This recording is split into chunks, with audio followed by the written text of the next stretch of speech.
Sa pagpapatuloy nga ng impeachment trial, tinawag ng testigo na unusual ang paglalabas ng malaking halaga ng pera na ayon sa testigo ay first time niya ring naranasan. Yan at iba pa sa report ni Patrick Gupo. Live mula sa Senado. Patrick, ano pa ba yung mga nangyaring revelasyon sa ika-10 araw ng paglilitis?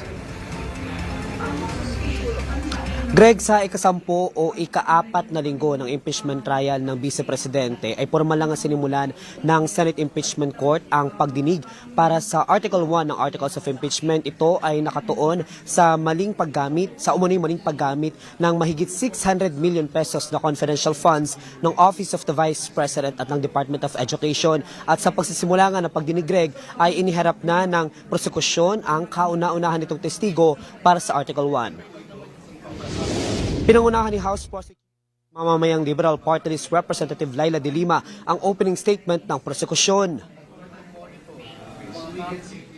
Ang confidentiality ay para protektahan ang lehitimong operasyon at informant.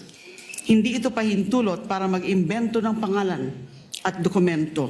Hindi ito palusot para ibulsa ang pera.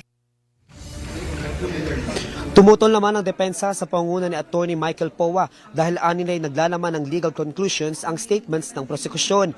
Matapos ito, tumistigo si Violeta Constantino, ang dating branch manager ng Land Bank Shaw Boulevard Branch, bilang kauna-unahang testigo ng prosekusyon para sa Article 1. Kinumpirmal niya na 4 na tseke na tig 125 million pesos o may kabuang 500 million pesos ang personal na in-encash ng Office of the Vice President Special Disbursing Officer na si Gina Acosta mula December 2022 hanggang July 2023. Ipinaliwanag din niya kung paano inilabas ang malalaking halaga ng pera sa mga bag matapos mai-encash ang mga tseke.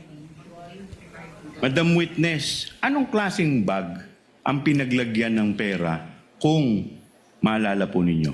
Sa pagkaalala ko po, isang mahabang malaking bag po siya. Para pong gym bag. Okay. Madam Witness, ilang bag po ang dala po ni Ms. Gina Acosta at ni Mr. Ortonio? Sa pagkaalala ko po, mga 3 to 4 bags po yun. Sa mga clarificatory questions ng mga Senator Judges, tinanong ni Senator Judge Erwin Tulfo kung pangkaraniwan ba ang ganitong kalaking cash withdrawal ng isang ahensya ng pamahalaan.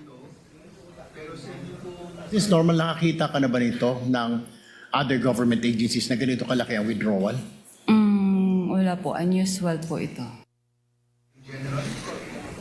Sinabi ni Constantino na unusual ang naturang transaksyon, ngunit nilinaw niya na wala naman silang nakitang illegal process at may paunang abiso ang Office of the Vice President ukol sa malalaking withdrawal.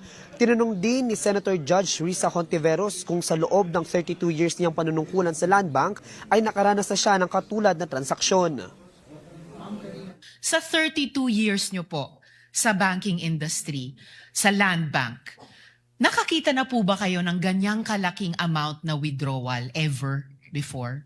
First time po. First time. Greg, matapos nga ang testimonya ni Constantino ay hindi na nagsagawa ng cross-examination ang depensa. At kasalukuyan nga tumitestigo ngayon ang ikalawang witness ng prosecution na si Nanita Campuzano, ang dating branch manager ng Land Bank, DepEd Branch. Kaugnay pa rin yan ng umano'y maling paggamit ng confidential funds ng Vice Presidente. Greg?